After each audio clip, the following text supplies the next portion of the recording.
Israel और Iran के युद्ध में अमेरिका शामिल होगा या नहीं, यह लाख डॉलर का सवाल बना हुआ है दोस्तों।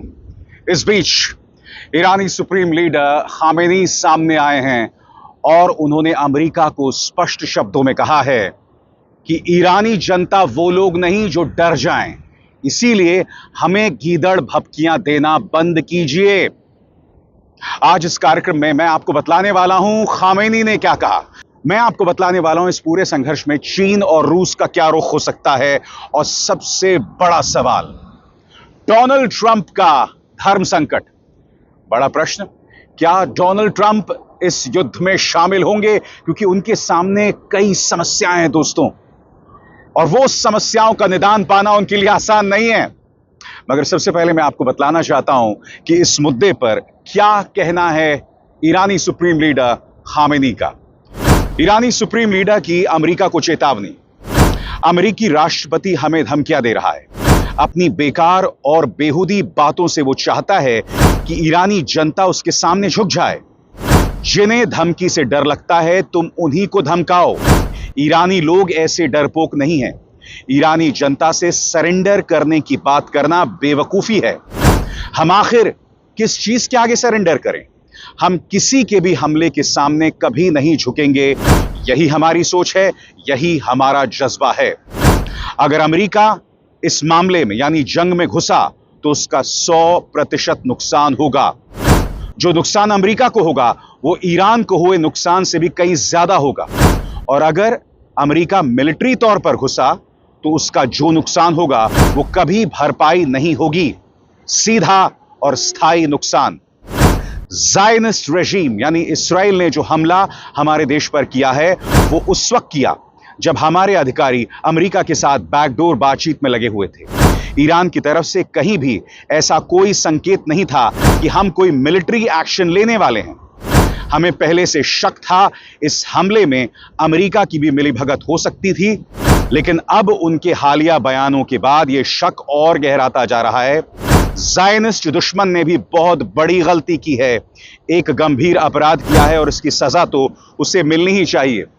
यानी कि कहीं ना कहीं ईरान ये बात कह रहा है कि अगर अमेरिका इसमें शामिल हुआ तो मध्य पूर्व में जितने भी अमेरिकी ठिकाने हैं जहां हजारों की तादाद में अमेरिकी सैनिक हैं, उनको इसका खमियाजा भुगतना पड़ेगा। और स्वाभाविक सी बात है, कल ही मैंने अपने शो में आपको बताया कि अमेरिका किसी भी सूरत में नहीं चाहता कि बॉडी बैग्स उसके घर आए, यानी कि बड़ी तादाद में अमेरिकी सैनिक जो हैं उनकी लाशें जो हैं वो लौटें।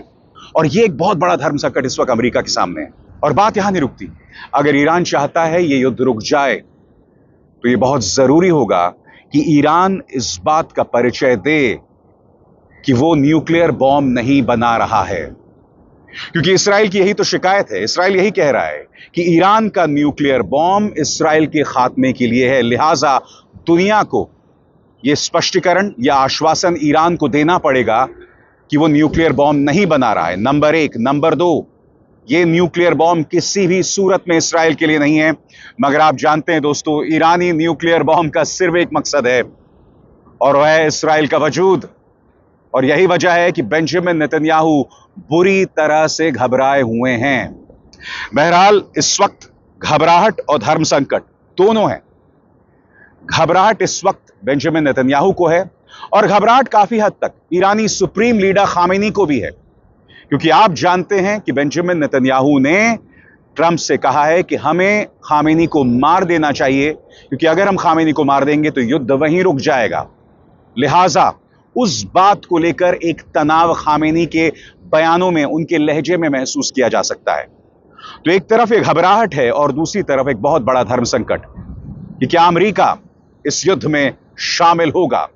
और आज इस पूरे धर्म संकट को पूरे रिसर्च के साथ मैं आपके सामने पेश करने जा रहा हूं। आपको कहीं जाने की जरूरत नहीं है दोस्तों, क्योंकि जो बातें मैं आपको बताने जा रहा हूं वो बहुत अहम है। जी हां, और खास तौर से वो लोग जो इस इलाके के बारे में, इस संघर्ष के बारे में जानते हैं, मेरा एक एक शब्द मुझे उम्मीद है उनकी मदद करेगा। सबसे पहले दोस्तों, मैं आपके सामने अलग अलग एजेंसीज की खबर लेकर आया हूं। सबसे पहले गौर कीजिए CNN क्या कहता है। Trump focused on avoiding wider conflict as he nears decision on US strikes in Iran. इस वक्त डोनाल्ड ट्रंप में जबरदस्त धर्म संकट है और जल्द ही किसी भी पल वो ये फैसला ले सकते हैं कि ईरान पर हमला करना है या नहीं। इस बारे में CNN क्या कहता है, इस पर गौर किया जाए। सबसे बड़ी बात, अमेरिका को जो धमकी दी है, चेतावनी दी है सुप्रीम लीडर खामेनी ने, उसके क्या मायने हैं? इस चेतावनी के बाद अमेरिका के जहन में कई सवाल हैं, और सबसे बड़ा सवाल, क्या करेगा ईरान जिससे डरता है अमेरिका? कई वजह हैं जिससे अमेरिका चिंतित है, जैसा कि ईरान हॉर्मूज की खाड़ी को ब्लॉक कर सकता है, जिससे दुनिया भर में तेल की सप्लाई गड़बड़ा सकती है, और अगर अमेरिका हमला करता है तो जवाब में ईरान तेजी से न्यूक्लियर हथियार बनाने की दिशा में भी बढ़ सकता है। ऐसा 2 सूत्रों ने बताया जो इस चर्चा में शामिल हैं। ईरान पहले ही साफ कर चुका है कि अगर अमेरिका इसराइल के साथ मिलकर हमला करता है तो वो पलटवार जरूर करेगा। ईरान के डेप्यूटी फॉरेन मिनिस्टर माजिद तख्त रवांची ने CNN के क्रिश्चियन अमानपोर से इंटरव्यू में कहा, अगर अमेरिकियों ने मिलिट्री एक्शन लेने का फैसला किया तो हमारे पास कोई और रास्ता नहीं बचेगा सिवाय इसके कि हम जवाबी हमला करें, जहां भी हमें जरूरी टारगेट मिले। यह बात बिल्कुल साफ और सीधी है, क्योंकि हम आत्मरक्षा में जवाब देंगे। ट्रंप के सहयोगी हाल में हफ्तों में एक पुराने मॉडल पर भी चर्चा कर रहे हैं, जब 2020 में ट्रंप ने MQ-9 रीपर ड्रोन से बगदाद एयरपोर्ट के पास ईरान के टॉप कमांडर कासिम सुलेमानी को मारने का आदेश दे दिया था। और दोस्तों, जैसे ही मारने का आदेश दिया था और जैसे ही कासिम सुलेमानी को मौत के घाट उतार दिया गया था, उसके बाद ईरान नाराज जरूर हुआ था, मगर दोनों के बीच युद्ध जैसे हालात नहीं हो गए थे। ट्रंप यही सोच रहे हैं कि ईरान के साथ सीधा युद्ध ना करके उसके बड़े कमांडर्स को मौत के घाट उतार दिया जाए। और सबसे बड़ी बात, फोर्डो न्यूक्लियर साइट, ईरान का सबसे अहम न्यूक्लियर साइट। इसराइल लगातार कह रहा है कि हमारे पास बॉम्ब्स नहीं हैं इस न्यूक्लियर साइट को खत्म करने के लिए, और इसी वजह से वो अमेरिका से इस बात को लेकर मदद मांग रहा है। तो बड़ा प्रश्न एक बार फिर, क्या अमेरिका सीधे तौर पर युद्ध में शामिल होगा या फोर्डो न्यूक्लियर साइट पर हमला करेगा? और इसमें गौर किया जाए, CNN के विश्लेषक क्या कह रहे हैं। राष्ट्रपति डोनाल्ड ट्रंप इस पर सोच रहे हैं कि क्या उन्हें इसराइल के ईरान पर हमलों में शामिल होना चाहिए, जिसमें ईरान के गहरे भूमिगत न्यूक्लियर ठिकानों पर हमला करने के लिए बंकर बस्टिंग बमों का इस्तेमाल भी शामिल हो। इसको लेकर उनके टॉप अधिकारियों के बीच बातचीत चल रही है कि अमेरिका इन ठिकानों पर हमला कैसे करे बिना किसी बड़े युद्ध में फंसे। ऐसा कुछ सूत्रों ने बताया है। ट्रंप के लिए अब सबसे बड़ी प्राथमिकता यह है कि वो उस लड़ाई को और लंबा ना खींचें जो पिछले गुरुवार से शुरू हुई थी। हालांकि वो इस्राएली प्रधानमंत्री नेतन्याहू जैसे लोगों की दलीलें सुनने को तैयार हैं कि सिर्फ अमेरिका ही ईरान के न्यूक्लियर इरादों पर पूरी तरह से अंकुश लगा सकता है, जिसका जिक्र अभी अभी मैंने किया फोर्डो न्यूक्लियर ठिकानों पर हमले करने की बात के संदर्भ में। और आगे बढ़ने से पहले एक जरूरी संदेश, मेरे कार्यक्रमों के लिए आप नोटिफिकेशन का इंतजार मत कीजिए, मेरे चैनल में जाइए और खुद जाकर कार्यक्रम देखिए और रहिए अपडेटेड। और हां, ज्वाइन कीजिए मेरा चैनल, देखिए यह जरूरी संदेश। स्वतंत्र और आजाद पत्रकारिता का समर्थन कीजिए, सच में मेरा साथी बनिए। बहुत आसान है दोस्तों, इस ज्वाइन बटन को दबाइए और आपके सामने आएंगे ये 3 विकल्प, इनमें से एक चुनिए और सच के इस सफर में मेरा साथी बनिए। तो ऐसे में जानना बहुत जरूरी हो जाता है कि डोनाल्ड ट्रंप के दिमाग में क्या चल रहा है, क्योंकि इसराइल चाहता है कि फोर्डो न्यूक्लियर साइट पर हमला हो, मगर डोनाल्ड ट्रंप क्या सोच रहे हैं, उनका क्या धर्म संकट है, इस पर गौर किया जाए। ट्रंप के दिमाग में क्या चल रहा है? हो सकता है कि अमेरिका बस कुछ MOAB यानी मैसिव ऑर्डिनेंस एयर ब्लास्ट गिरा दे फोर्डो पर, ईरान की आखिरी न्यूक्लियर साइट तबाह कर दे और फिर निकल ले। ट्रंप के पहले कार्यकाल में इसराइल में उनके राजदूत डेविड फ्रीडमैन ने सोशल मीडिया पर यह बात कही है। MOAB यानी massive ordnance air blast bomb, जिसे आम भाषा में मदर ऑफ ऑल बॉम्ब्स कहा जाता है, क्योंकि आप जानते हैं दोस्तों, फोर्डो न्यूक्लियर साइट में जो उनके तमाम न्यूक्लियर एसेट्स हैं वो जमीन के नीचे हैं, और उस तक पहुंचने के लिए आपको करारा प्रहार करना पड़ेगा। यह धर्म संकट इस वक्त डोनाल्ड ट्रंप के सामने है। क्या डोनाल्ड ट्रंप ऐसा करेंगे? और इस वक्त यह भी पता चल रहा है दोस्तों कि डोनाल्ड ट्रंप अपने सहयोगी देशों से भी बात कर रहे हैं। इस पर गौर किया जाए। वीकेंड के दौरान कुछ अमेरिकी सहयोगी देशों को यह जानकारी दी गई कि ट्रंप प्रशासन फिलहाल इंतजार करेगा कि इस्राएल ईरान के न्यूक्लियर प्रोग्राम पर पहले हफ्ते में क्या हासिल करता है। इसके बाद ही यह तय किया जाएगा कि अमेरिका अपने सैन्य संसाधनों से इसमें शामिल होगा या नहीं। ऐसा 2 यूरोपीय राजनयिकों ने बताया। उस डेडलाइन से एक दिन पहले ट्रंप ने कहा कि उन्होंने अब तक कोई आखिरी फैसला नहीं लिया है कि आगे क्या करना है। और बुधवार को अमेरिकी सहयोगी देशों के साथ हुई बातचीत में भी ट्रंप प्रशासन के अधिकारियों ने साफ साफ किसी एक दिशा में रुख नहीं अपनाया, ऐसा उन्हीं राजनयिकों ने बताया है। ट्रंप ने ईरान पर हमले की प्लानिंग की समीक्षा जरूर की है, लेकिन वो अभी रुककर देखना चाहते हैं कि क्या तेहरान अपने न्यूक्लियर प्रोग्राम से पीछे हटता है या नहीं। ये बात मामले से जुड़े एक शख्स ने CNN को बताई। और डोनाल्ड ट्रंप यहां यह भी कह रहे हैं दोस्तों कि मैं आखिरी सेकंड में भी फैसला ले सकता हूं। सही सुना आपने, मैं मजाक नहीं कर रहा हूं दोस्तों, ऐसा डोनाल्ड ट्रंप कहते हैं। उनके शब्दों में ट्रंप ने ओवल ऑफिस में कहा, मुझे आखिरी फैसला उस 1 सेकंड में लेना पसंद है जब वो लेना जरूरी हो जाता है, खासकर युद्ध के मामले में, क्योंकि युद्ध में चीजें पल पल में बदलती हैं। ये एक छोर से दूसरे छोर तक जा सकता है। इस बीच इस पूरे मामले में 2 देशों की भूमिका बहुत अहम हो जाती है, चाइना और रशिया। इस तस्वीर में आप देख सकते हैं चीन के राष्ट्रपति जो हैं वो ईरान के सुप्रीम लीडर खामेनी से मुलाकात कर रहे हैं। और बीबीसी का लेख इसमें चाइनीज धर्म संकट की बात करता है। क्या चीन इस युद्ध में शामिल होगा? क्या रूस मदद करेगा? रूस के तेवरों से स्पष्ट है कि वो न्यूट्रल भूमिका निभाना चाहता है। सही कहा आपने दोस्तों। मैं आपका ध्यान खींचना चाहूंगा रूस के राष्ट्रपति व्लादिमीर पुतिन के रॉयटर्स को दिए गए इंटरव्यू की तरफ। यहां पर रूसी राष्ट्रपति ने गुरुवार को इंटरव्यू में क्या कहा, मैं आपको बताना चाहता हूं। रूसी राष्ट्रपति व्लादिमीर पुतिन ने गुरुवार को कहा कि ईरानी समाज इस्लामिक रिपब्लिक की लीडरशिप के साथ एकजुट हो रहा है। यह बात उन्होंने तब कही जब रॉयटर्स ने पूछा कि क्या वो इसराइल के उस बयान से सहमत हैं जिसमें तेहरान में रेजीम चेंज यानी सरकार बदलने की बात कही गई है। पुतिन ये बात उस समय बोल रहे थे जब ट्रंप अब तक ये बात साफ नहीं कर रहे थे कि अमेरिका इसराइल के साथ मिलकर ईरान के न्यूक्लियर और मिसाइल ठिकानों पर हमले में शामिल होगा या नहीं।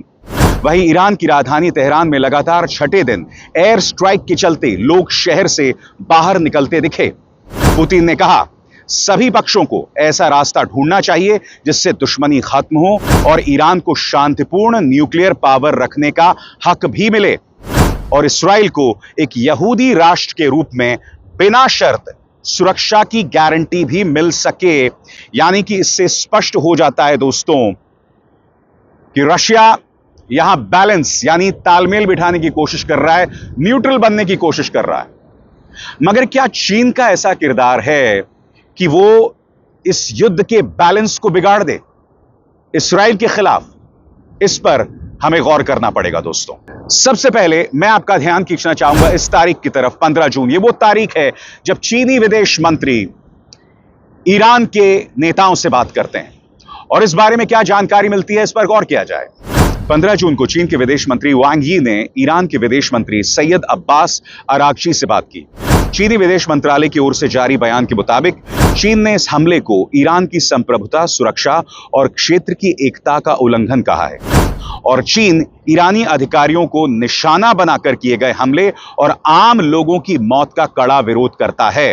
वो आगे कहते हैं, इसराइल की हरकतें संयुक्त राष्ट्र के नियमों और अंतर्राष्ट्रीय संबंधों के बुनियादी सिद्धांतों के खिलाफ है।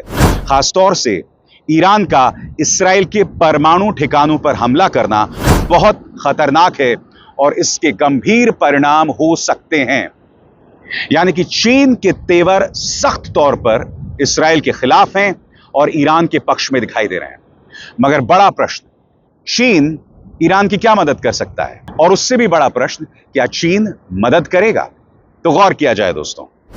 चीन और पश्चिमी एशियाई मामलों के जानकारों का कहना है कि ईरान के साथ चीन के आर्थिक और रणनीतिक संबंध हैं और वो हर पल में ईरान को ढहते हुए नहीं देखना चाहता। फाइनेंशियल टाइम्स की मंगलवार की एक रिपोर्ट में सूत्रों का हवाला देते हुए कहा गया है कि पश्चिम एशिया में संघर्ष के बीच चीन के 2 कार्गो विमान ईरान पहुंचे। अब गौर कीजिए दोस्तों, मैं यहां क्या बताने वाला हूं कि चीन हथियारों के स्तर पर और रणनीतिक तौर पर ईरान की क्या मदद कर रहा है।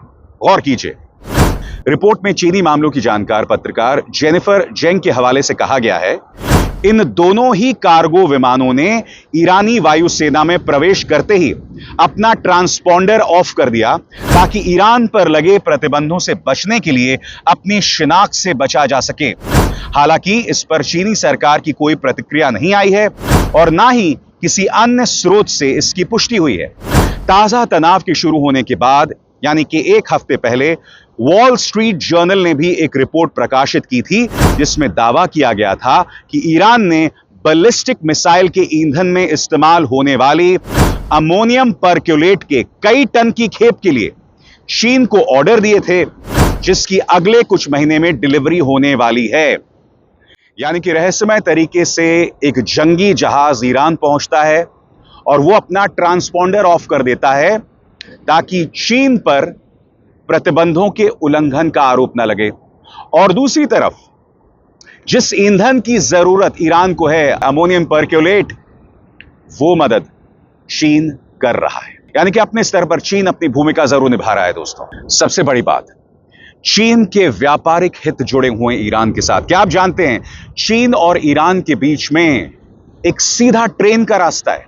सही सुना आपने, दोनों के बीच में एक ट्रेन चलती है और काफी व्यापार चलता है दोनों देशों के बीच। और यहां व्यापार सिर्फ ईरान और चीन के बीच में नहीं है, आसपास जितने सटे हुए देश हैं, चीन के व्यापारिक हित वहां भी जुड़े हुए हैं।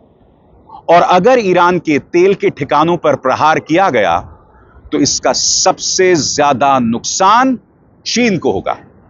इसीलिए यह जानना बहुत जरूरी हो जाता है कि इस पूरे मामले में चाइना के क्या व्यापारिक हित हैं, इस पर गौर किया जाए। चीन के व्यापारिक हित, चीन के लिए मध्य एशिया और पश्चिमी एशिया तक अपने व्यापारिक पहुंच बनाने के वास्ते ईरान का लैंड रूट यानी कि सड़क का रास्ता बहुत अहम है। पश्चिम के प्रतिबंधों को चीन एक अवसर की तरह लेता है, इसीलिए लिबिया, सीरिया, ईरान जैसे देशों को चीन आंख मूंद कर सपोर्ट करता है। लेकिन यह सिर्फ आर्थिक हित नहीं हो सकता, ये राजनीतिक और भू राजनीतिक हित हैं और चीन की मंशा इसे आगे ले जाने की है।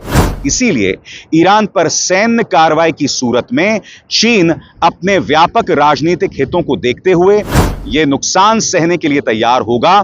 और यह भी संभावना है कि सहयोगियों के रूप में भारी नुकसान झेलने के बावजूद चीन का इस क्षेत्र में सबसे अधिक निवेश बना रहे।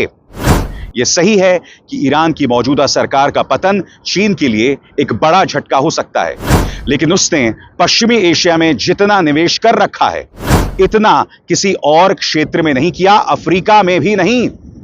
यानी कि सरल शब्दों में कहा जाए, अगर वहां के तेल ठिकानों पर हमला होता है तो नुकसान चीन को है। इसीलिए चीन इस पूरे घटनाक्रम को बहुत बारीकी से देख रहा है, इसीलिए वो इसका विरोध कर रहा है। और एक तरह से कहा जा सकता है दोस्तों, अमेरिका भी ईरान के तेल ठिकानों पर जो हमला करना चाहता है वो खास तौर से उन तेल ठिकानों पर हमला करना चाहता है जहां से चाइना को आपूर्ति होती है या चाइना को सप्लाई होती है। तो देख रहे हैं आप दोस्तों, यह मामला कितना दिलचस्प है। यह मामला सिर्फ इस बात तक सीमित नहीं है कि इसराइल ईरान का परमाणु बॉम्ब खत्म करना चाहता है, नहीं, इसमें अमेरिका के व्यापारिक हित भी जुड़े हुए हैं। वो चीन को जो तेल की सप्लाई होती है उसमें गतिरोध पैदा करना चाहता है। तो देख रहे हैं आप, जब एक जंग शुरू होती है ना दोस्तों, तो उसमें कई लोगों को फायदा होता है। तो स्वाभाविक सी बात है, इसमें कई व्यापारिक यानी बिजनेस इंटरेस्ट भी जुड़ जाते हैं और ये यहां पर दिखाई दे रहा है। इस बीच पश्चिमी देशों में भी इसराइल के खिलाफ आवाजें बुलंद हो रही हैं। फ्रांस के राष्ट्रपति इमैनुअल मैक्रोन ने कहा है कि किसी भी कीमत में सत्ता परिवर्तन नहीं होना चाहिए। मैक्रोन के शब्दों में, हम चाहते हैं कि ईरान के पास परमाणु हथियार ना हो, मगर सत्ता परिवर्तन नहीं होना चाहिए ईरान में, वरना इराक और लिबिया जैसी अराजकता हो सकती है। सुनिए मैक्रोन ने क्या कहा।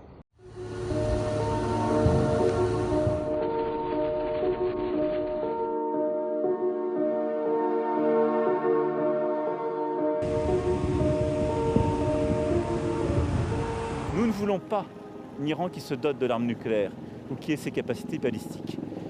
Mais je pense que la plus grande des erreurs aujourd'hui, c'est de chercher par la voie militaire à faire un changement de régime en Iran. Parce que ce sera là... तो देखा आपने, मैक्रों याद दिला रहे हैं लीबिया की, Iraq की, और आप जानते हैं अराजकता अब तक इन देशों में जारी है अमेरिकी नीतियों की वजह से। उधर संयुक्त राष्ट्र ने भी डी एस्केलेशन की अपील की है। संयुक्त राष्ट्र का बयान आपकी स्क्रीन पर। यह मामला और नहीं बढ़ना चाहिए, त्वरित डी एस्केलेशन की जरूरत है। इस तकरार का और अधिक अंतर्राष्ट्रीयकरण नहीं होना चाहिए। यह मामला जितना बढ़ेगा, यह अंतर्राष्ट्रीय शांति के लिए घातक होगा। यह बात संयुक्त राष्ट्र प्रमुख एंटोनियो गुटेरेस के स्पोक्सपर्सन स्टेफनी ड्यूजैरिक ने कही है।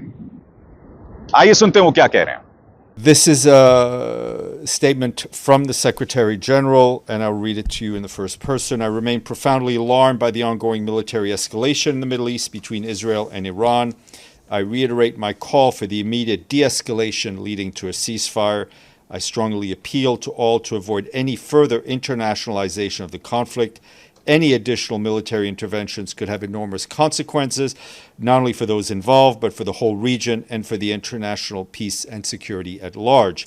I condemn this tragic and unnecessary loss of lives and injuries to civilians and damage to homes and critical civilian infrastructure. Diplomacy remains the best and only way to address concerns regarding Iran's nuclear programs and regional security issues. तो देखा आपने दोस्तों, हालात बहुत संवेदनशील हैं। एक तरफ खामेनी धमकी दे रहे हैं, चेतावनी दे रहे हैं, लेकिन वो भी जानते हैं कि उनका जो हथियार का असला है उसकी उम्र बहुत सीमित है। स्वाभाविक सी बात है, ये एक किस्म की धमकी है जिसकी अपनी लिमिटेशन है, जिसकी अपनी सीमाएं हैं। वो जानते हैं कि इस्राइल और अमेरिका मिला तो इसका जबरदस्त नुकसान ईरान को होगा। दूसरी तरफ अमेरिका में भी इस बात को लेकर एक नर्वसनेस है कि अगर ईरान पलटवार करता है उसके मध्य पूर्व ठिकानों में, तो बड़ी तादाद में उसके सैनिक मारे जाएंगे और यह बात अमेरिका को स्वीकार नहीं होगी। अब इजहार शर्मा को दीजिए इजाजत। नमस्कार।